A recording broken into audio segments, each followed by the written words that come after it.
the evolution of the princess formula and the girl bossification of Disney. No matter what age you are or what country you come from, you've probably watched a Disney movie at one point in your life, and chances are it was animated. Generations of us grew up watching these singing princesses, animal sidekicks, and dastardly villains, and they're likely what first come to mind when you think of the Disney brand. Although they reign supreme over the box office today, Disney's animation department had fairly humble beginnings, coming close to bankruptcy on more than one occasion. Often categorized into 7 different eras: the Golden Age, the Wartime Era, the Silver Age, the Bronze Age, the Renaissance, the Post-Renaissance, and most recently, the Revival, Disney's animated films are an obvious product of their time, with their tone, message, and inspirations differing wildly over the decades. When watching all of these animated films back to back, these differences are most clearly expressed through their female characters, whose personalities and contributions to the story reflected women's role in society. In today's video, we're going to be taking a look at the history of these now iconic animated Disney films and examine how the Disney princesses have changed, for better or for worse, over the last 90 years. Let's get into it. Having struggled as a cartoonist for many years, Walter Elias Disney found eventual success with his character Mickey Mouse in the late 1920s, and the worldwide popularity of the character allowed him to create his own animation studio, which would be called Walt Disney Productions, in 1929. Although they produced an array of successful animated shorts, Walt found himself dissatisfied with the lack of ingenuity and creativity presented in these formulaic cartoons, and in the hopes of pushing the boundaries of the animation industry even further, he began development on the company's first full-length animated feature, Snow White and the Seven Dwarfs, in 1934. After experiencing several hiccups that delayed the project for years, with the film being referred to as Disney's Folly in Hollywood, the movie was eventually released in 1937 to immense critical and commercial success. Although the story of Snow White had existed since the 1800s, with its most well-known variant being the German version by the Brothers Grimm, Disney's take on the tale reflected contemporary American issues and misfortunes. The Great Depression, which had begun in 1929, greatly affected not just the nation, but the entire world, and these economic hardships had a huge effect on the type of content that was being released by Hollywood, with films about overcoming adversity and defying the odds being overwhelmingly popular at the box office. It was a time period when the public needed to see the hero win, because everyone in real life was losing. And this type of film was best exemplified by the rise of child actress Shirley Temple, who was seen as a beacon of light and hope during an otherwise dark time. Her most popular films from the 1930s followed the same simple formula. She would play a down-on-her-luck orphan whose cuteness could melt the heart of the grumpiest old man, and because of her goodness, she was able to metaphorically defeat anyone that stood in her way. Having proved successful time and time again, Shirley's Child with a Heart of Gold formula was incorporated into Walt Disney's animated project, with the character of Snow White taking on the role of the pure and innocent youth who triumphs over evil and brings joy to others. On the surface, Snow White and the Seven Dwarfs acted as an escape from the pressures and stresses that came with the Great Depression, but it could also be seen as a subtle commentary on contemporary gender roles and a recent shift in societal norms. Recent criticisms towards the film are often directed at Snow White and her role within the story, saying that the character is lacking in personality and is nothing more than a damsel in distress who has to rely on a man to save her. I'm not saying that those critiques are invalid, but they ignore the nuances of the time period. Snow White is a stand-in for your average homemaker, cooking and cleaning with a smile on her face while she's looked after by the Seven Dwarfs, who represented the quintessential working man. Snow White and the Seven Dwarfs was by no means a way to show women where their proper place in society was. It was instead an ode to a bygone era when things were seemingly simpler and easier. Snow White's story was intended to signify stability, a callback to a time when women had the option to stay at home while their husbands went to work, instead of the harsh reality of the 1930s. Because of the Great Depression, many women had no choice but to join the workforce, as those fields were less affected by the stock market crash and subsequent economic turmoil, and this change left many men of the time feeling as though they were unable to fill their role as the head of the house. The newfound independence that women began to see economically was in and of itself reflective of feminist movements of the time period, known as First Wave Feminism, which began at the end of the 19th century and continued on into the 1920s. The movement focused on women's legal rights, particularly the right to vote, as well as reforms in education and healthcare. While you could make the argument that men disliked the shift in gender roles because they felt as though they were losing power and control, it also has to be acknowledged that society had always told them that that was what they were supposed to do, leaving many men feeling ashamed of the fact that they were no longer able to provide for their families. In an article for the Los Angeles Times from 1938, a family of 6 were interviewed about the movie, with the family's 20-something-year-old daughter saying of the film, quote, "Many housewives' painful memories of the dirty dishes will vanish as she visualizes herself as Snow White, and all very sophisticated young ladies like myself will sleep tonight forgetting tedious jobs and odious studies, and remember only that they too, like Snow White, will someday meet their Prince Charming and live happily ever after." The mother in the family had similarly positive remarks, saying, quote, "It's all unbelievably beautiful and a remembrance of times past, and so refreshing and entirely in keeping with the other abstractions we accept when the world gets too real." As you can see, Snow White and the Seven Dwarfs was a form of escapism and idealism. Women of the time period aspired to be Snow White, a person who was rewarded for their hard work and sacrifice with something that was even harder to find: stability. Meanwhile, men who watched the film were able to reminisce about a time when they too were able to go off to work like the Seven Dwarfs, while taking care of the women they loved.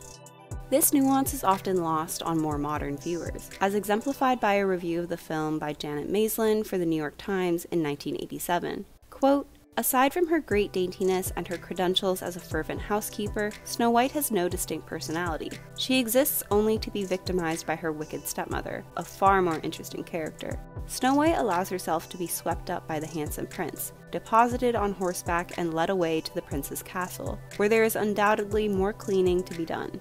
Snow White will always make scrubbing and scouring seem the pleasantest of chores. She will always make marriage seem like a girl's only option." As we'll discuss later in this video, this is a common critique of the character and others like her in the name of feminism, when the reality is that writing Snow White off as nothing more than the dwarf's maid would be a great disservice to her role in the story and a gross oversimplification of her impact on audiences. Children were never intended to watch Snow White and aspire to clean houses and get married. In fact, Walt Disney set out to make the film for adults. And as such, its themes and messages aren't as glaringly obvious as the company's more recent films that are created for children. Following the success of Snow White and the Seven Dwarfs, Walt Disney Productions released Pinocchio and Fantasia in 1940, Dumbo in 1941, and Bambi in 1942. Similar to Snow White, these films were created with contemporary audiences in mind, but with the start of World War II in 1939, Disney's innocent and idealistic message changed. Pinocchio, Dumbo, and Bambi all featured storylines about young boys who were down on their luck, and had to overcome overwhelming odds to become the hero and find their way back home. Hardly a subtle wartime allegory. Characters like Jiminy Cricket and Timothy Q. Mouse offered guidance and support, becoming stand-ins for absent father figures. With the focus being placed on these male characters, the few women featured in these tales often had maternal roles, reminding men of their own childhoods, a time when they had yet to see so much death and despair. In some of these stories, like Bambi, her death serves as a defining moment in the character's path to self-discovery, revealing that at this time in Disney's history, women were nothing more than a stepping stone in a male character's journey. Villains like the Hunter, the Ringmaster, and the Coachman were unique to this era of Disney, having little motivations for their actions besides generic wickedness, mirroring the sentiments that many wartime soldiers felt towards their enemies. This was a step backward when it came to Disney's character building, considering the evil queen had a reason for her cruelty, even if it was something as simple as vanity and envy. The films that were released during the latter part of the Golden Age received mixed reviews from critics, and aside from Dumbo, they were all considered box office disappointments, failing to recoup what it cost to make them, which nearly bankrupted the company. Although they remain undeniable technological and artistic achievements, you'd be hard-pressed to find a child today who is familiar with the films released during this era aside from Snow White and the Seven Dwarfs. That isn't to say that the films themselves are bad, but watching them back today, it's obvious that Disney hadn't quite figured out their winning formula. A rather forgettable period in Disney's history, the wartime era of the 1940s saw a stark shift when it came to their animated films, which had to be shortened and simplified for economic reasons. Besides being deeply in debt due to their previous failed projects, the company was also negatively affected by the Second World War, with the studio losing many of their key animators to the draft and their films being frequently banned from release in Europe. The few projects that they were working on during this time were also delayed as a result of an animator strike, which Disney responded to by firing several of their employees, further hindering production. Through a deal with the US government, Disney was contracted to make civilian propaganda shorts with the intention of boosting morale as well as educating and encouraging citizens to do their part for the war effort. Donald Duck was famously incorporated into these cartoons, and his continued presence in war-related work strengthened public perception of the brand, and soon enough Disney was near synonymous with the United States itself.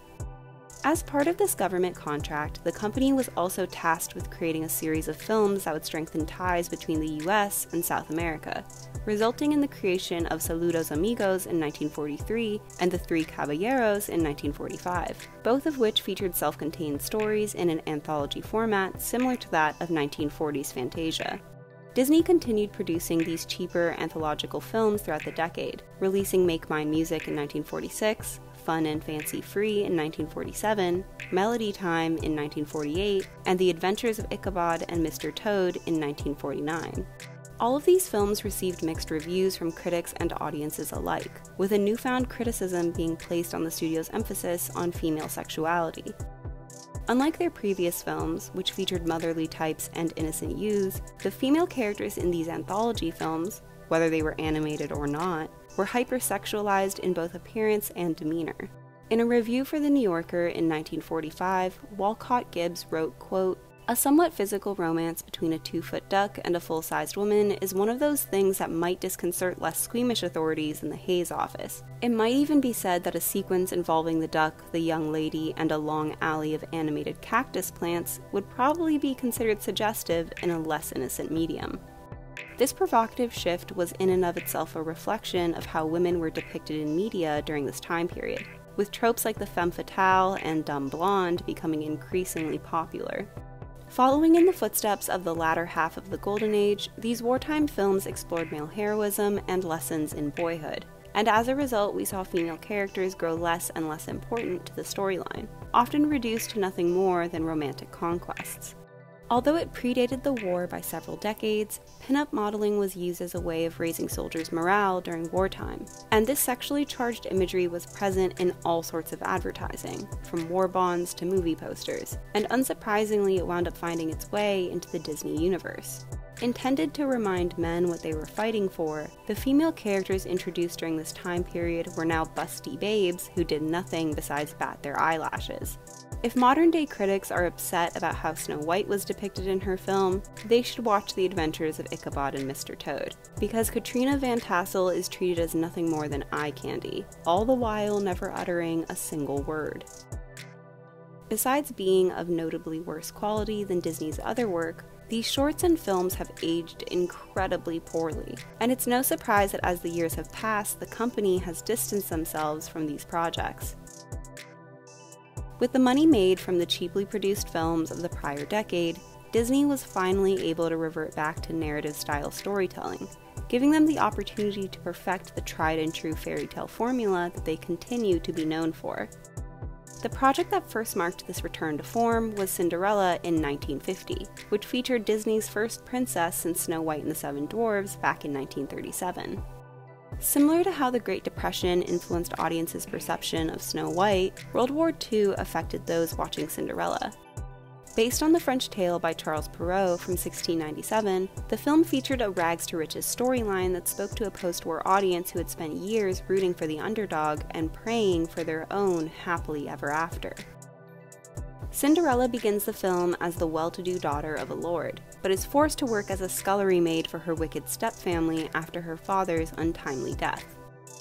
Incredibly obvious villains, Lady Tremaine and her daughters are the only hindrances in Cinderella's otherwise idyllic life, but she takes their abuse in stride and is a happy and hard-working young girl who was eventually rewarded for her behavior.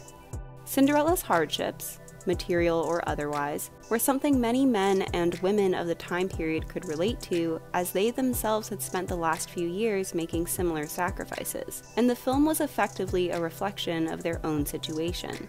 Compared to Snow White, Cinderella's character had more of a defined personality. Besides being kind and caring, traits that practically all Disney princesses possess, she was also strong-willed and surprisingly sarcastic, regularly poking fun at her stepfamily behind their backs and joking around with her animal friends.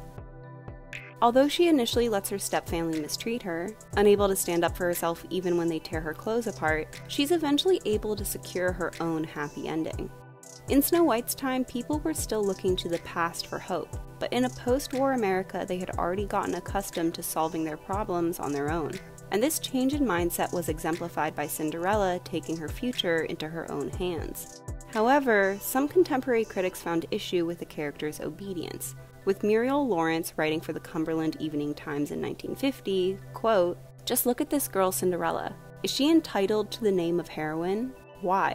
She passively submits to family tyranny and solves the problem of getting a ball gown by passing the puck to a fairy godmother. Heroines are traditionally supposed to solve their problems themselves." In my opinion, criticisms of this sort totally invalidate the character's resilience and fortitude. A large part of Disney's marketing for the film pushed the idea that Cinderella could be anyone, and that if the modern woman worked hard enough, she too would be rewarded with her own Prince Charming. This is perfectly exemplified by a poem entitled "For Every Cinderella," written by Mary Carolyn Davies in 1951, which expressed many young women's desires for a simpler, more domestic life after years of adversity. In today's day and age, telling children that marriage is the solution to their problems probably wouldn't go over well, but that's because of the undeniable fact that women have more opportunities now than they had in the past. It would be unfair to judge Cinderella, and the young women of the 1950s who identified with her, for believing that marriage could be a way of finding happiness and security. Many people also misinterpret Cinderella's journey. Her marriage to the prince isn't about obeying gender roles, but it is instead a symbol of her finally gaining freedom, power, and agency over her life. Because the studio was still in an unsteady place financially, many of their films during the Silver Age promoted post-war consumerism, and Cinderella's story was a not-so-subtle encouragement to the public to return to luxury and leisure. After all, she only wins the prince's heart after she spends a night out on the town in a fancy dress. To reiterate this point, Disney turned Cinderella into a mid-century influencer, with the popular character appearing in an assortment of advertisements that implied that you too could have a happily ever after, as long as you bought the same things that Cinderella did. These Cinderella-approved ads ranged from engagement rings that could help men become Prince Charming, to taxi services that were a modern-day magic coach fit for a princess, to bank accounts that were better than a fairy godmother. Can you even imagine what they'd have done with her if Instagram existed back then? While Snow White's appearance took notes from actresses of the 1930s and Katrina von Tassel from pinup girls of the 1940s, Cinderella resembled high fashion models from Europe, with the character's iconic ball gown taking inspiration from Christian Dior's new look. Besides taking notes from contemporary fashions, Cinderella also set a few trends herself, with dresses and shoes inspired by the character becoming popular after the film's success. Following a decade of wartime rationing and restrictions, young women were desperate for opportunities to dress fashionably and extravagantly, which was epitomized in Cinderella's physical transformation. She starts off not quite in rags like Snow White, but in something very simple and practical, before finally getting the opportunity to wear her incredibly on-trend ball gown. This transformation sequence, complete with the ostentatious dress and magical sparkles, has become a staple of Disney princess films. However, it's also led to one of the brand's newer criticisms, that the princesses are promoting vanity, narcissism, and materialism, something that might not be a stretch when you consider how prevalent they are in Disney's advertising. Following Cinderella, Disney released Alice in Wonderland in 1951, Peter Pan in 1953, and Lady and the Tramp in 1955, with the films receiving mixed reviews from critics but being fairly successful at the box office. Of these films, only Lady and the Tramp had a clear romantic subplot, although you could argue that Peter Pan was a fairly accurate depiction of young love. And this lack of romance revealed that Disney had yet to commit to the happily ever after trope that they would eventually become known for. All three of these films use their female characters to explore adolescent issues, with Lady feeling neglected by her parents and acting out in response, Wendy being fearful of growing up, and Alice attempting to understand the meaning of life. Up until this point, they had only been willing to venture into this sort of subject matter with their male leads, and this marked a turning point for the studio when it came to female representation. Released in 1959, the Sleeping Beauty film is an undeniable artistic achievement, having a unique style that combines medieval imagery with the Art Deco movement, and it continues to stand out in the Disney lineup to this day. However, the title character, aka Aurora, aka Briar Rose, almost feels like a step backwards when it comes to female representation in Disney films, especially when compared to other leads from the Silver Age. With only 18 minutes of screen time, the majority of which she's unconscious for, Aurora is hardly the main character. Instead, the film focuses on Prince Philip, who was the first male romantic interest given a personality and storyline of his own, leaving Aurora as nothing more than a damsel in distress that he has to heroically defend. While this formula had worked for Disney 22 years earlier, many contemporary critics compared the film unfavorably to Snow White and the Seven Dwarfs, drawing parallels between the good fairies and the dwarves, Maleficent and the evil queen, and both films' usage of true love's kiss. Failing to evolve with the times, audiences were disinterested in what they saw as a dated and played-out story, and Sleeping Beauty wound up becoming a box office bomb, once again putting the viability of the company into question. One constant when it comes to all three of the Disney princesses we've discussed thus far is the development of their romantic relationships, or more accurately, the lack of development. In all three cases, the princesses only meet their princes a single time before they get together, with Philip and Aurora conversing the most out of the bunch, which isn't saying much. As a result, it's hard to believe that their attraction to one another is anything more than physical, leaving the true love aspect of these stories questionable at best. Despite having other commendable qualities like kindness or compassion, the princesses are lauded first and foremost by their peers for their appearance, inadvertently fostering the idea that beauty, a very specific type of beauty, is important above all else, and is the only way you'll be able to achieve your happily ever after. This focus on beauty would go on to become one of the biggest critiques of the Disney brand, something that isn't helped by the fact that in the majority of their films, ugliness is often associated with wickedness. While you might think that this is an overreaction to the situation, it should be noted that following the release of these films, beauty contests looking for real-life Cinderellas and Snow Whites took place all over the country, meaning that there were hundreds of women who were told that they weren't pretty enough to be a princess. As is often the case when Disney found themselves struggling financially and creatively, the late Silver Age focused on male-driven adventure stories, and with the release of 101 Dalmatians in 1961, The Sword in the Stone in 1963, and The Jungle Book in 1967, the company was able to recuperate its losses. This would be the final era of films that Walt Disney would personally be involved with, as he would unexpectedly pass away in December 1966. Following the death of Walt Disney, the animation division of the Walt Disney Company struggled to find its footing, resulting in several failed projects that nearly brought the company to ruin, inspiring the era's alternate name, Disney's Dark Age. Besides lackluster stories, the animation itself was noticeably worse than it had been in the past, with many films being made via rotoscoping, the process of tracing over old footage to create new scenes. 1973's Robin Hood was the most egregious example of this, featuring recycled footage from Snow White and the Seven Dwarfs, The Jungle Book, and The Aristocats. As they had near the end of the Silver Age, Disney continued to market itself towards boys and families, with the majority of their films focusing on adventure and friendship as opposed to fantasy and romance. They also avoided straightforward recreations of classic and familiar tales, instead reimagining them in different contexts. Besides this shift in tone marking the financial and creative struggles the company was going through, it also reflected the tumultuous times.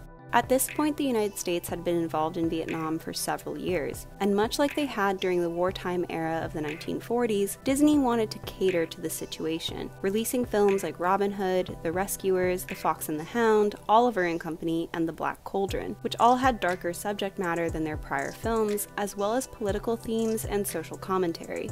With these films highlighting male heroism with their action-adventure storylines, the female characters were similarly adjusted to be feistier. This was largely due to the company wanting to appeal to their young male audiences, but it's safe to say that they were also inspired by the surge of independent female characters like Samantha Stevens and Anne Marie that had grown popular as a result of second-wave feminism. Beginning in the 1960s, this wave of feminism was defined by the women's liberation movement, which focused on sexuality, family, the workplace, and reproductive rights. This movement also critiqued the role of the patriarchy within society and how it affected different aspects of our culture, and many feminists fought for realistic representation of women in media. Although romance was still included in these films, the female characters introduced during this period weren't relegated to being stereotypical sexpots, narcissistic villains, virtuous mothers, or loving wives. Instead, they had their own interests and desires, developing over the course of the film just as much as their male counterparts. In a progressive flip of the script, some of the female characters even did the rescuing in these films, finally giving them the opportunity to stand on equal footing as the male characters. Besides the time period being marred with some of Disney's biggest commercial failures, souring the public's perception of the brand, the company itself was struggling with internal conflicts and turmoil. This included Disney animator Don Bluth leaving the company in 1979 to start his own, taking 11 other animators with him, and they would eventually become one of Disney's biggest competitors. Disney also underwent major organizational changes, instating Michael Eisner as CEO, Frank Wells as president, and Jeffrey Katzenberg as chairman of the film division. This corporate restructuring led to the eventual renaming of the company, with the animation studio being called Walt Disney Feature Animation in 1986 in order to differentiate it from Disney's other divisions.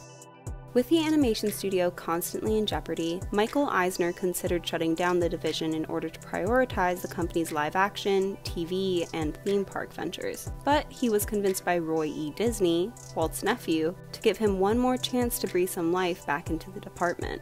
While all of these changes were definitely cause for worry, they were also the necessary shakeup that the company needed, and marked the beginning of something magical, the Disney Renaissance. Although Disney had initially begun developing a project based on Hans Christian Andersen's fairy tale all the way back in the 1930s, the fishy film didn't come to fruition until 5 decades later. Then animator Ron Clements first brought the idea of a mermaid turned human to Jeffrey Katzenberg's attention in 1985, and was initially rejected, with Katzenberg saying it was too similar to 1984's Splash, which the studio was developing a sequel for. But the then chairman changed his mind the following day.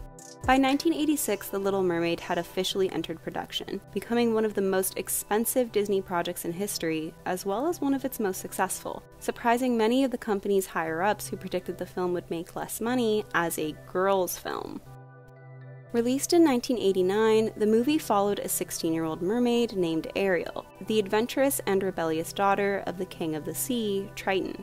In typical teen fashion, she frequently defied her father's orders, with the two often arguing about her fascination with land and humans. After a particularly explosive argument, Ariel makes an agreement with the sea witch Ursula, trading her beautiful voice for a pair of legs, giving her 3 days on land to get Prince Eric to fall in love with her.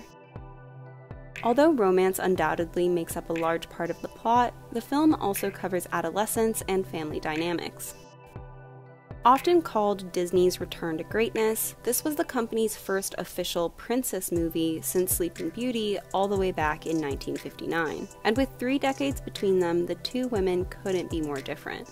Aurora comes across as mature beyond her years, a picture-perfect princess willing to sacrifice her own happiness for the greater good.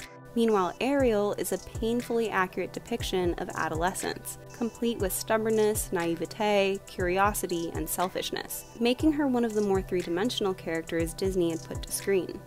Ariel had an active role in the film, fighting a shark, saving a prince, disobeying her father, and battling Ursula. Comparatively, the earlier princesses were passive. Things happened to them, and they had little to no control over it, whereas Ariel made her own decisions.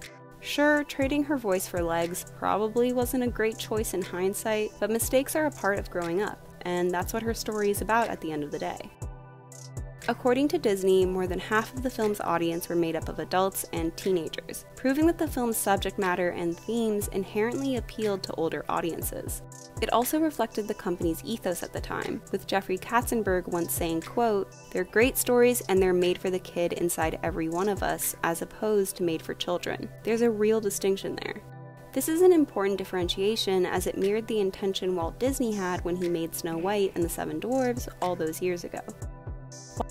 While parental figures in past Disney films were non-existent, or worse, neglectful, Triton obviously loved and cared for his child, but like many parents, he was unable to express it in a way that Ariel could understand. In her mind, he was controlling and strict, when in actuality he was just attempting to protect her from a world that she knew nothing about. In contrast, Triton sees Ariel as immature and difficult, when she's simply becoming her own person and exerting her independence. This wasn't the first time that Disney explored the complicated feelings that came with adolescence, as seen with 1953's Peter Pan, but The Little Mermaid felt like the first time the company was able to express it to the fullest extent. The complex relationship depicted in the movie was something both parents and children could identify with, and you could argue that the story is about familial love just as much as it's about romantic love, something which comes full circle when Triton finally accepts Ariel's decision to be on land, a metaphor for parents letting go of their children as they get older. Criticisms of the character are often directed at her willingness to abandon her family for a man, but many forget that Ariel was fascinated by the land long before she meets Eric. He's just the reason she finally has the strength to take the plunge.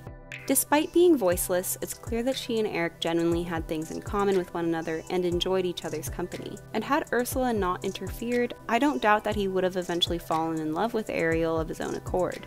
This is a major improvement compared to the relationships between previous princesses and princes, who despite having the physical ability to speak to one another, seemed less naturally compatible.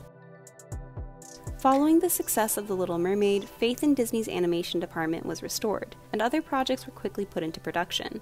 The company released Beauty and the Beast in 1991, which became their most critically acclaimed film, earning a nomination for Best Picture at the Oscars. Touted as the most modern princess thus far, Belle was the unabashed black sheep of her village. Unlike Cinderella or Snow White, her dreams didn't include a man or marriage. Instead, she was on the lookout for adventure and education, hoping to find a place where she belonged and could be understood. Of course, she did wind up in a relationship regardless.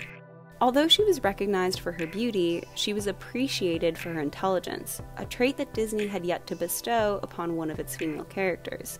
While Ariel was the quintessential angsty teen, Belle was the modern young woman, self-assured, eccentric, passionate, progressive, and courageous. She's vocal about what she wants and is willing to fight for it, even when there were obstacles standing in her way. Screenwriter of the film, Linda Wolverton, also identified Belle as a feminist, saying in an interview, quote, "I wanted a woman of the 90s, someone who wanted to do something other than wait for a prince to come." Bookish, brainy, and beautiful, Belle is the one who eventually breaks the curse, not the prince, a welcome subversion of the trope that Disney had started decades earlier. Even her romantic relationships introduce a new dynamic, with Gaston, who looks the part of a classic Disney prince, being the villain, his vanity and cruelty outweighing his handsomeness, showing the company's evolution from earlier years when attractiveness automatically equated to goodness. The physical manifestation of the patriarchy and misogynistic ideals, Gaston treats Belle as nothing more than a sexual conquest, with Belle not only rejecting his advances, but even highlighting why his behavior is unacceptable, which, if we compare it to Disney's wartime era of the 1940s, shows how far the company had come when it came to female representation. As if to make up for all of the instantaneous romances they'd featured in the past, Belle and the Beast's relationship slowly evolves over the course of the film. Starting off in a place of hatred, they eventually grow to respect and then love one another, giving them the most realistic relationship progression of any Disney couple so far. The fact that she was initially imprisoned by the Beast is a valid criticism of their romantic relationship, but I personally think it comes across more like the good girl fixing the bad boy than it does full-blown Stockholm Syndrome. Along with other characters introduced during this era, it's clear that third-wave feminism greatly affected this generation of Disney films. Influenced by postmodernist movements, third-wave feminism sought to right the wrongs of past feminist ideologies which had excluded and discriminated against women based on their race, class, and sexual orientation. This intention to rectify past mistakes was mirrored by Disney, who hoped to address the growing criticisms they had received over the years with their newer films. One of these criticisms was their worrying lack of diversity and representation, and over the course of the 90s, the company released multiple films that featured characters of color in order to appeal to their growing audience. This first began with 1992's Aladdin, which was based on the Arabic folktale of the same name. Taking place in the fictional city of Agrabah, which took inspiration from the Middle East, the film follows a mischievous thief named Aladdin who finds a magical lamp with a wish-granting genie. As the name would suggest, the protagonist of the film is Aladdin, not Jasmine, and as such she isn't given as much attention as Ariel or Belle. But she's still a step in the right direction, with the character fighting for her independence and challenging antiquated gender roles. However, there were a few glaring issues that Disney didn't account for. After the film was released, many expressed concerns about the film's representation of Arabs, with Roger Ebert writing in his review, quote, "One distraction during the film was its odd use of ethnic stereotypes. Most of the Arab characters have exaggerated facial characteristics, hooked noses, glowering brows, thick lips. But Aladdin and the princess look like white American teenagers. Wouldn't it be reasonable that if all the characters in this movie come from the same genetic stock, they should resemble one another?" The American Arab Anti-Discrimination Committee brought up this complaint as well, questioning why the film's heroes were light-skinned with anglicized features, while the greedier and more villainous characters were given ethnic features and thicker accents.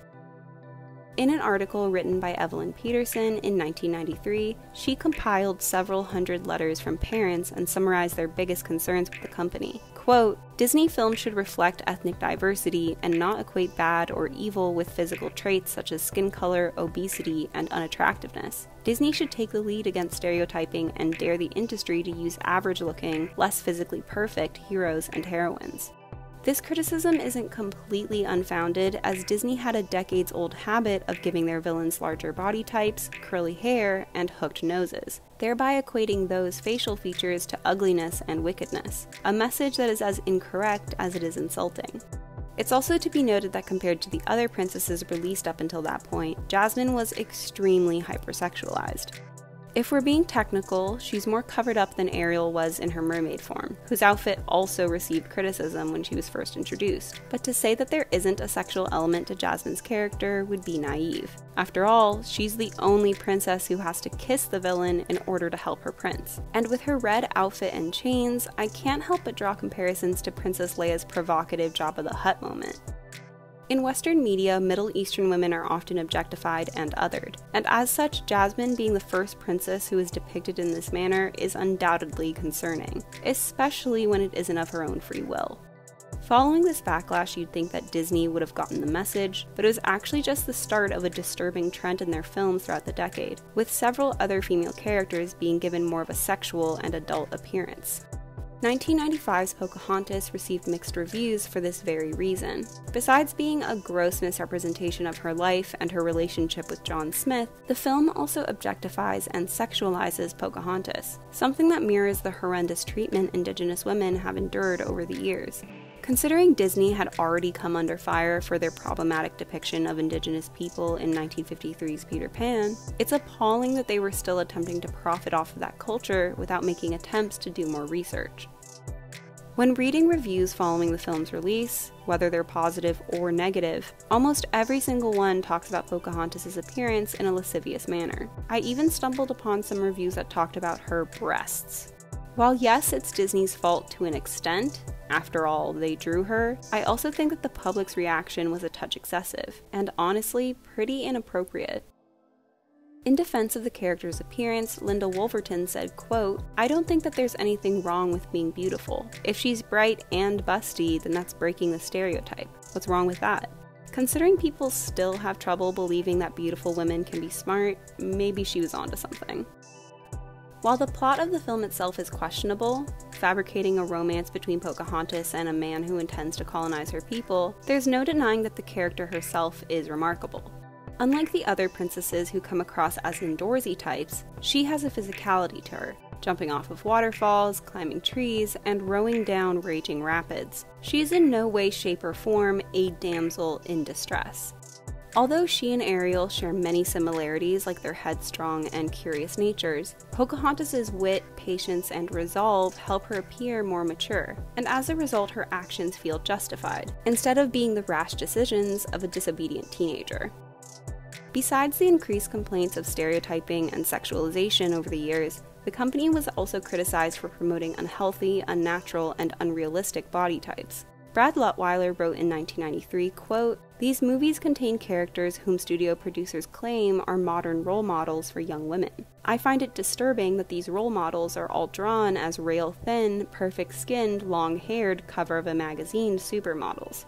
This sentiment was humorously echoed in 1994 by Ellen Rosen. Quote, "Belle is too thin and would do well to get some nutrition counseling. Ariel lacks upper body strength, and Jasmine is at risk of lower back problems." This was again reiterated in 1995 by April Olzak. Quote, "There are subliminal messages in this movie as well. First and foremost is the girl with the biggest bust, smallest waist, and tightest dress gets the guy." This obviously signified a growing problem that the public was having with the company, but we wouldn't see Disney attempt to address this lack of body diversity until several years later. Something that's a little odd when you think about the fact that they had no problem drawing larger body types when they were villains. It just became an impossible task when people wanted the princesses to be bigger. Something that's important to note about these criticisms is that they were primarily raised by parents, with children and teenagers often disagreeing with the sentiment. When asked about the boycott of The Little Mermaid because of Ariel's seashell bra, a 17-year-old girl responded by saying, quote, "What I think is those people don't have enough to do." And in a few letters to the editor, several children came to the defense of the company, with a 13-year-old saying, quote, "Disney's flicks are fantasy, and in fantasies everyone wants to look perfect. Besides, you never know. The prince might have kissed Sleeping Beauty if she was fat, pimply, and ugly, because beauty is in the eye of the beholder."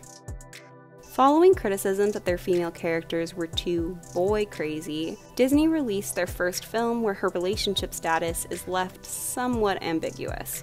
1998's Mulan, based on the Chinese legend, follows a young woman who disguises herself as a man in order to join the army in her father's place. With its allegories for misogyny, sexism, and conformity, the film had the most modern message of the bunch, allowing it to endear itself to women of all ages. As mentioned, this era was heavily influenced by third-wave feminism, and Mulan's character exemplified the 90s girl power movement, which encouraged and celebrated women's empowerment, independence, confidence, and strength. While Mulan is courageous and selfless, she's also unsure of herself, grounding the character in reality. Unlike many of the other princesses who seem impossibly perfect, Mulan is constantly making mistakes, and she voices that she doesn't feel like a perfect bride or a perfect daughter, directly contradicting the characterization of Disney's other princesses. Like many women, she struggles to live up to society's expectations, feeling as though no matter how hard she tries, she'll be considered a disappointment. She's only able to come to terms with who she is when she embraces both her masculinity and femininity. Like Belle, intelligence is one of her defining characteristics, and instead of relying on physical strength to help her get the upper hand, she uses her brains, allowing her to outwit the men who've underestimated her on multiple occasions. It's also to be noted that the male characters are only able to succeed themselves when they let go of their toxic masculinity and learn to respect her as a human being. Although it likely wasn't the company's intent, the film has also been commended for exploring gender identity and sexual orientation. Mulan's struggles throughout the film share parallels to the experience of living in the closet, while Shang, who is clearly attracted to Mulan before he finds out she's a woman, is often headcanoned as being bisexual. Whether or not you believe that to be true, it's fascinating to see how far Disney had evolved since Snow White and the Seven Dwarfs. Once upon a time, the princesses wouldn't even speak to their princes before getting whisked off to their happily ever afters. But 60 years later, they might not even share a kiss. While there's no denying that all of the male characters introduced during the Disney Renaissance are three-dimensional, with their motivations going beyond, I need to be a hero, Shang feels the most realistic out of the bunch, and honestly, the healthiest. He isn't a pathological liar like Aladdin, or a hothead like the Beast. Most importantly, his love for Mulan grows from a place of friendship and respect, instead of physical attraction. During the Renaissance era, Disney made films that spanned a wide range of genres from fantasy to adventure to drama, and each of these successes solidified the company's reputation as a master at their craft. While it's remembered as a time period that introduced many of their iconic princesses, they also had male-driven tales of heroism, like The Lion King in 1994, The Hunchback of Notre Dame in 1996, Hercules in 1997, and Tarzan in 1999. Although these films focused on male characters, women were still given prominent and progressive roles within the story. Nala is spunky and spirited, risking her own safety to try and help the pride. Esmeralda is kind-hearted and fearless, desiring nothing more than for her people to be accepted.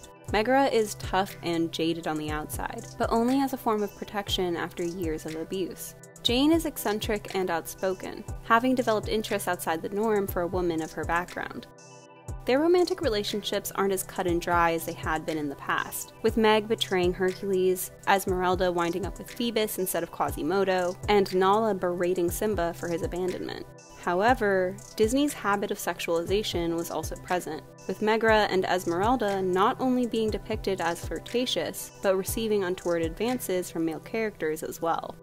Comparing this generation of female characters to past ones would be like comparing apples and mushrooms. Near impossible.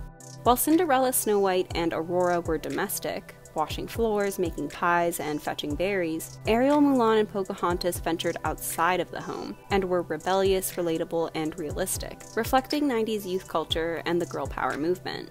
Products of their time, the princesses from this era rejected conformity and societal expectations, often challenging the patriarchy directly with their actions, with Ariel leaving the land for water, Belle rejecting Gaston's advances, Jasmine turning down her suitors, Pocahontas standing up to her father, and Mulan becoming a soldier. The villains also changed during this era, likely because the company hoped to distance themselves from any criticisms that they were sexist. Despite the Disney brand basically being created around evil stepmothers and wicked witches, throughout the 90s men were the antagonists. These villains also served as metaphors for socio-political issues, with Radcliffe and Clayton representing colonialism, Gaston sexism, and Frollo religious intolerance. This was a significant evolution from the early days of Disney where villains had simpler motivations like greed or vanity. Although they adjusted their characters and themes to better appeal to contemporary audiences, in many aspects this era was a return to the company's roots. Besides adapting classic fairy tales, they also reintroduced music and prioritized the film's aesthetic. As such, it's widely considered the greatest Disney era, and the films released during the Disney Renaissance have been some of the company's most memorable and successful works. Besides solidifying the company's revival, it also marked the creation of their now iconic Disney Princess lineup. An official franchise and toy line, the classification was created by Disney, who selected the characters based off of who they believed would sell best, because capitalism. The idea was conceived by Andy Mooney, chairman of Disney Consumer Products Worldwide, after he saw a Disney on Ice performance where attendees were dressed up as different princesses in handmade gowns. Realizing that the company was missing out, they quickly packaged several of their most popular female characters together and began selling themed merchandise like dresses, dolls, and tiaras. And within 3 years, the franchise had made $1 billion in revenue. Prior to this point, Disney characters were advertised and sold within their respective universes because the company didn't want the characters to mingle and weaken their individual mythologies. The very first Disney princess lineup in 2000 included Snow White, Cinderella, Tinker Bell, Aurora, Ariel, Belle, Pocahontas, Esmeralda, and Mulan. As you can tell, despite being named the princess line, some of the characters included weren't technically princesses, something the company actually argued about during the franchise's inception. Tinker Bell and Esmeralda were eventually removed from the lineup, leaving 7 official Disney princesses, and this lineup would remain unchanged for several years. Now a multi-billion-dollar franchise, Disney's heavy marketing of their princesses has resulted in criticism from both parents and psychologists, with some insinuating that the popularity of the princesses, and of Disney themselves, would lead young girls to embrace gender stereotypes, have unrealistic expectations about their lives, and develop narcissistic tendencies. With Jean Twenge, an associate professor of psychology at San Diego State, saying, quote, "Why be obsessed with being a princess when you're never going to be one? You can only postpone reality for so long." Kinda harsh if you ask me. While Disney had managed to regain critical and commercial success during the 90s, they found themselves in another slump in the 2000s, primarily because of the increased amount of competition from other studios, one of them being DreamWorks, which was founded by Jeffrey Katzenberg after he left the company in 1994. With the popularity of CGI, traditional animation was growing more and more costly, and Disney was forced to downsize, reducing its staff by over 1,000 in 2002.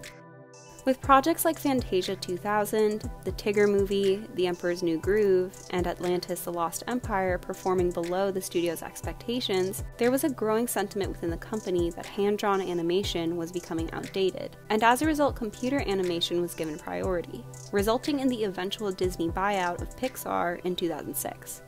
Influenced by the popularity of films like The Matrix, Men in Black, and the Star Wars prequels, many of Disney's projects during this era featured sci-fi elements and had male protagonists, with female characters often being depicted in a sexual manner that was typical of that genre. The exception to this was 2002's Lilo and Stitch, which was one of the company's most successful hand-drawn films during this time period. Besides being significantly younger than most of Disney's female protagonists, Lilo was also a realistic depiction of a child, perfectly expressing the awkwardness and loneliness of youth. While on the surface it was just another movie where the protagonist's parents are dead, the film explored non-traditional family dynamics through Lilo's relationship with her sister, Nani's struggle with being both a parent and a child, and the concept of a chosen Hanai family with Stitch. This created a heartfelt narrative that appealed to audiences, and due to the film's popularity, the company pivoted its direction, and many other films from this era, like Brother Bear and Meet the Robinsons, shared similar themes of family, personal growth, and the search for one's own identity. It was around this time period that Disney began to release low-budget sequels to their earlier films, something which was criticized by both their animation staff and fans of the original movies.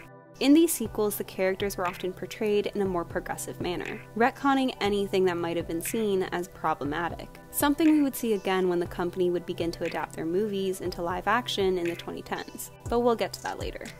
Examples of the company attempting to modernize their prior work included expanding upon characters' romantic relationships, with Mulan and Shang nearly breaking up, and Quasimodo successfully finding love. Many characters were aged up and given children, allowing the company to appeal to both older and younger generations by exploring those family dynamics, with Ariel and Simba taking on the overbearing role their fathers had in their original films. They also retconned some of the villains to be more relatable and likable, with one of Cinderella's stepsisters being given a redemption arc.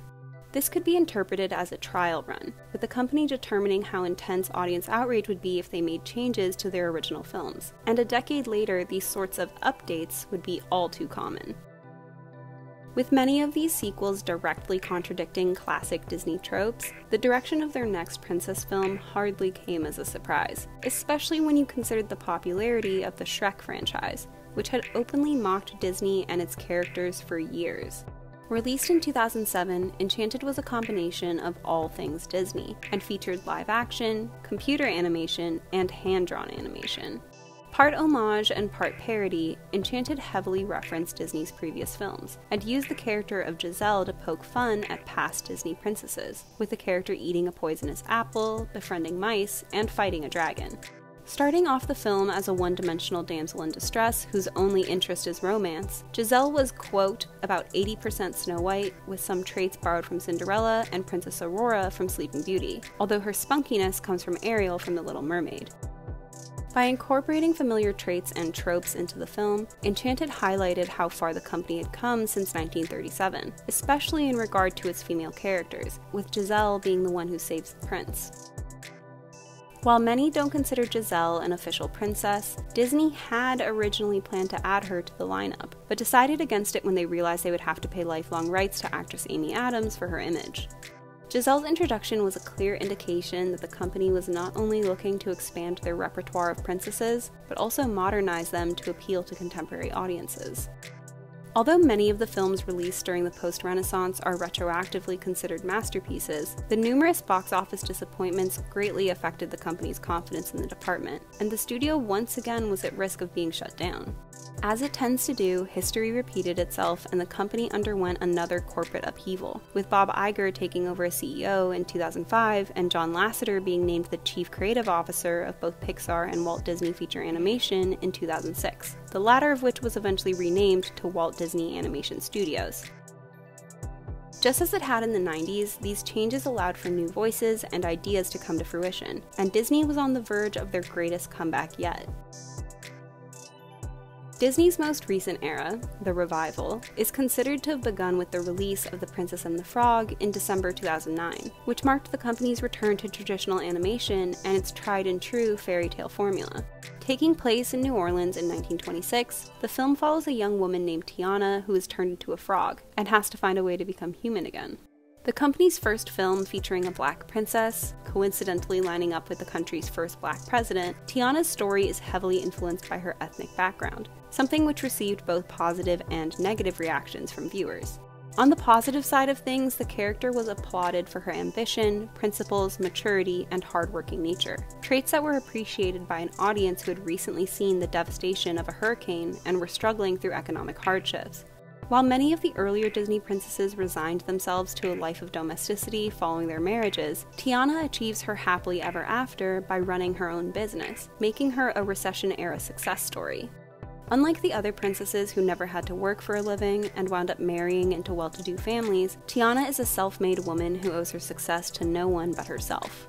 Her story feels like an updated take on the "you'll be rewarded for your hard work" message that was present in Snow White and Cinderella. But instead of Tiana's stability coming from marriage, something that was aspirational back in those days, she finds fulfillment by becoming financially independent of her own accord, a message that any modern woman would find inspiring.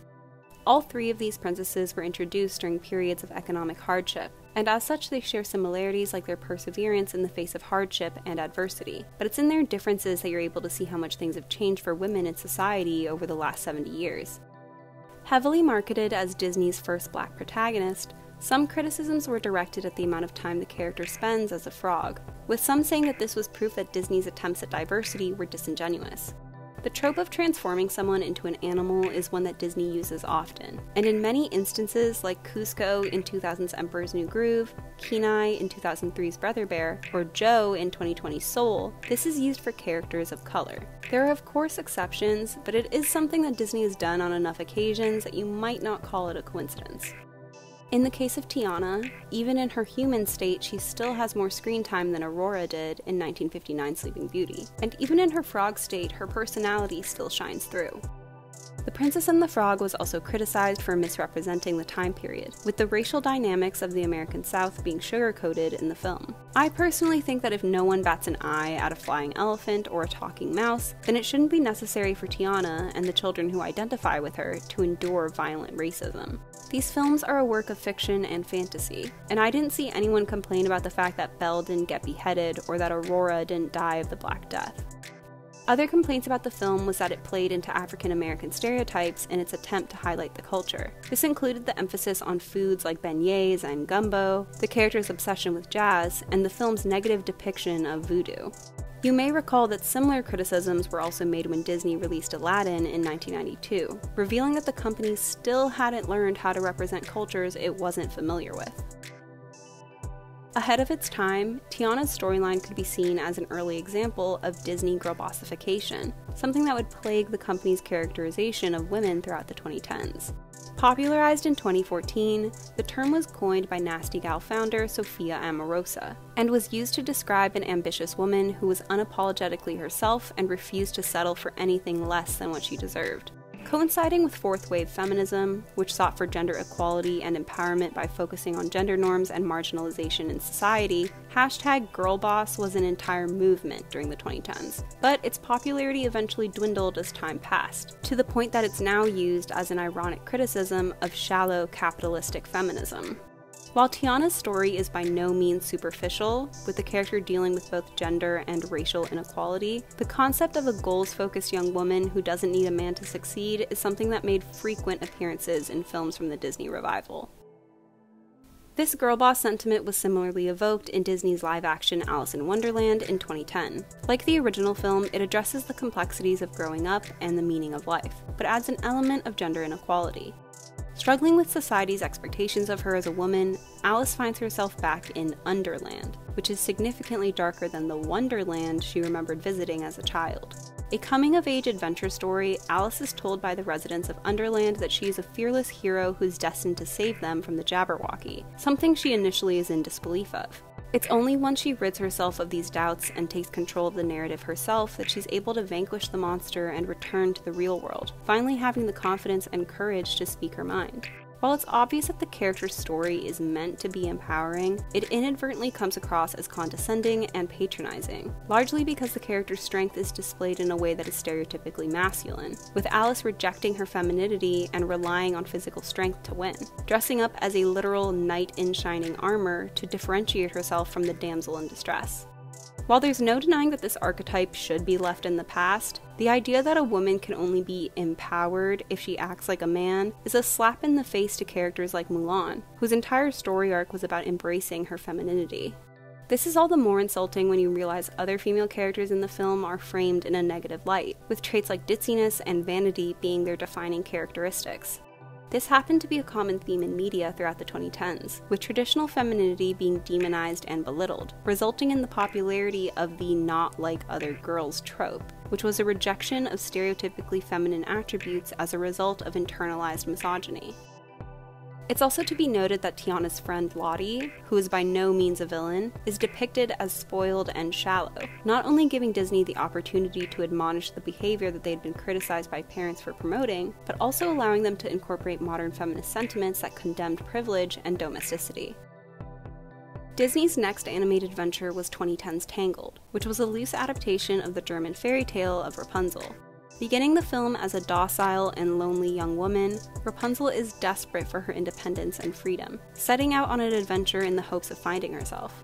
Her love interest and the film's secondary protagonist is Flynn Rider / Eugene Fitzherbert, a man who is as selfish as he is arrogant, something that turns out to be a cover for his kind heart and sensitivity. In the early days of Disney, both the princesses and their prince were perfect, making them an ideal match for that reason alone. And during the Disney Renaissance, the men were fixer-uppers, allowing the female characters to come across as even greater role models. In the case of Tiana and Naveen, and Rapunzel and Eugene, both couples learn valuable lessons from one another, and these differences are what allow them to become better people and eventually achieve their dreams. Besides being a more realistic and relatable depiction of love, this also mirrored fourth-wave feminist sentiments about modern relationships, which called for an equal balance of power. Although the film's original title was Rapunzel, it was later changed to Tangle in order to appeal to a wider range of audiences. This was owed to The Princess and the Frog, whose lackluster box office returns were attributed to its title having the word princess in it. Former Disney animator Floyd Norman said of the blatant marketing strategy, quote, "The idea of changing the title of a classic like Rapunzel to Tangled is beyond stupid. I'm convinced they'll gain nothing from this except the public seeing Disney as desperately trying to find an audience."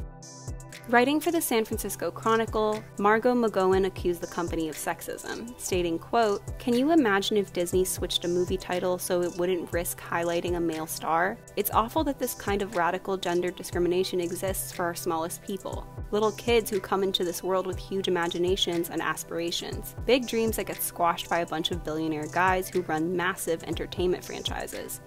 Disney rebuked these statements by insisting that the title change wasn't a marketing decision, but instead a reflection of the fact that Rapunzel isn't the main character of the film.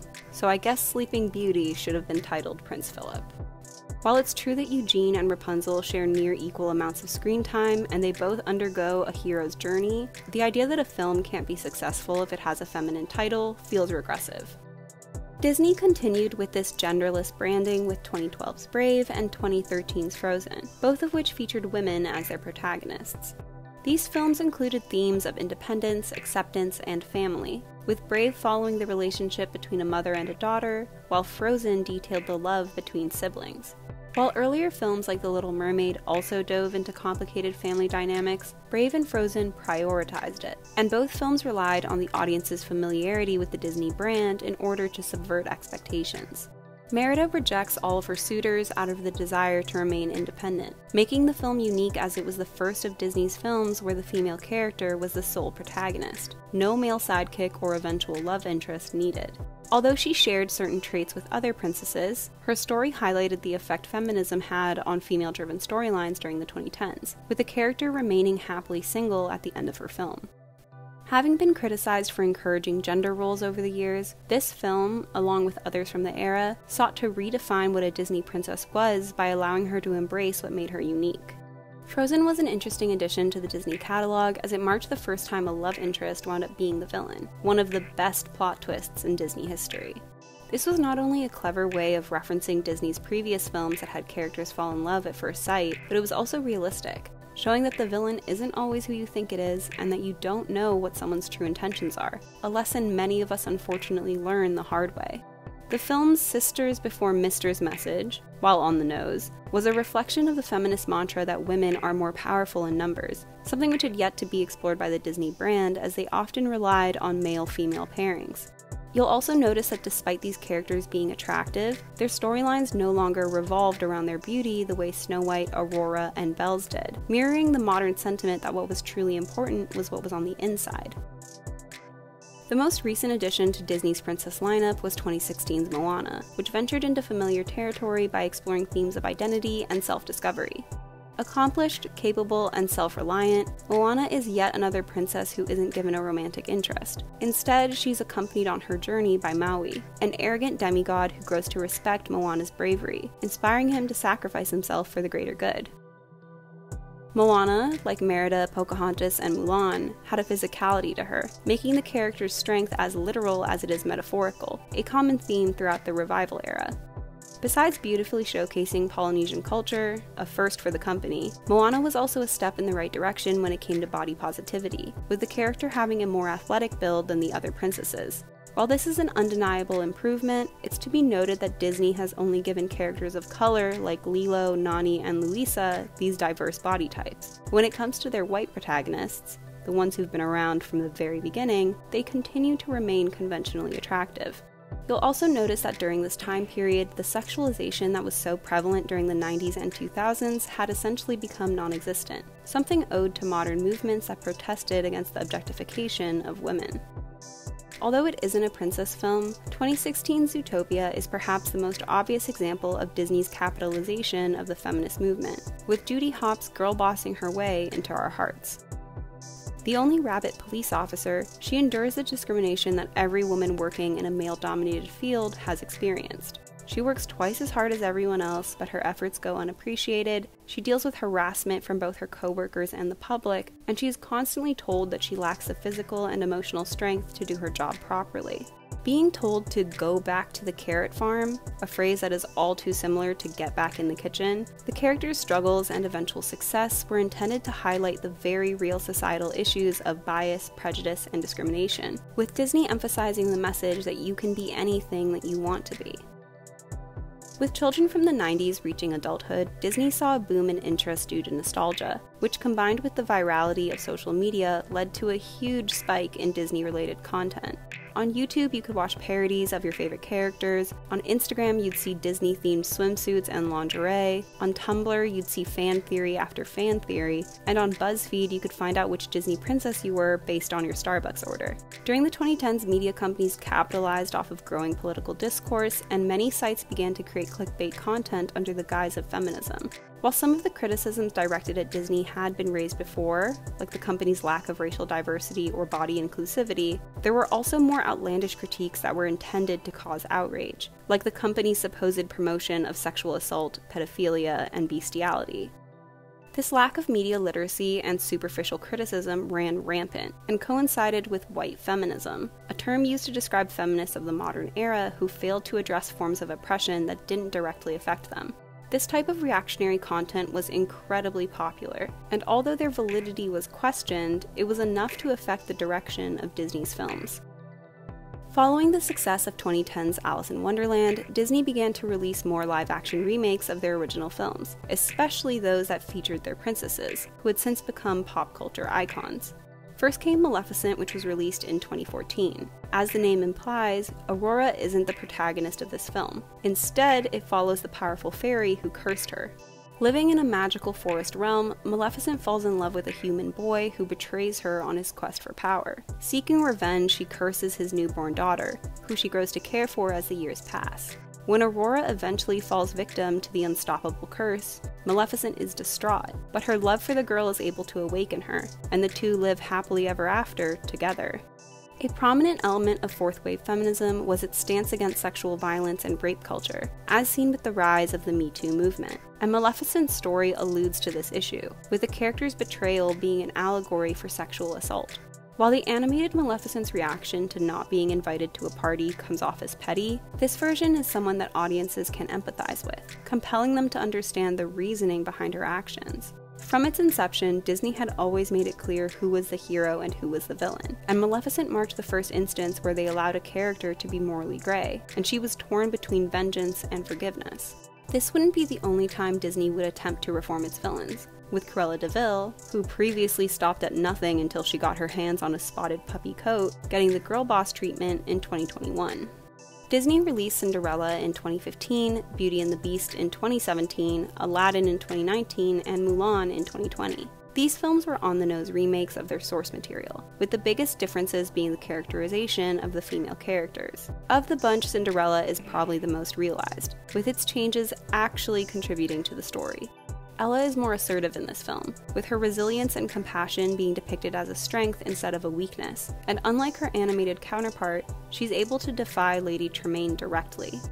Addressing one of the biggest criticisms of the original film, Ella and the prince meet before the ball, and he takes an interest in her not because of her beauty, but because of her kindness, and he takes it upon himself to find her. The biggest difference between the films is Lady Tremaine, whose motivations are expanded upon. Having lost the love of her life years earlier, she lashes out at Ella because of her own unhappiness and insecurities. But unlike Maleficent, this isn't intended to redeem her character. Instead, her coldness and cruelty is used to highlight how trauma can affect people in different ways, with Lady Tremaine making the world a darker place, while Ella seeks to make it a better one. Comparatively, Disney's other live-action films come across as half-baked attempts to appear politically correct and socially aware. We'll just touch on a few examples because boy oh boy, there are a lot. Despite the original character already being a progressive feminist, in the remake of Beauty and the Beast they felt as though Belle's intelligence had to be more clearly expressed. So they made her an inventor. The one and only thing she invents? A washing machine. At no point does Belle start her own printing press or create something to help everyone around the castle. She doesn't even get the opportunity to free herself from captivity. This shallow feminist rhetoric is also present in Mulan, with the character being given the ability to use Qi, a power that within the film can only be harnessed by men, thereby equating her strength to masculinity, unlike the original film where her femininity is the reason she succeeds. Even Princess Jasmine, who spends the film fighting against the idea of marriage, still winds up marrying Aladdin at the end, with the character's only differences being her desire to become sultan and a not-so-great musical number. The company's performative activism is best expressed by their recent push for LGBTQ+ representation, which comes off as disingenuous at best.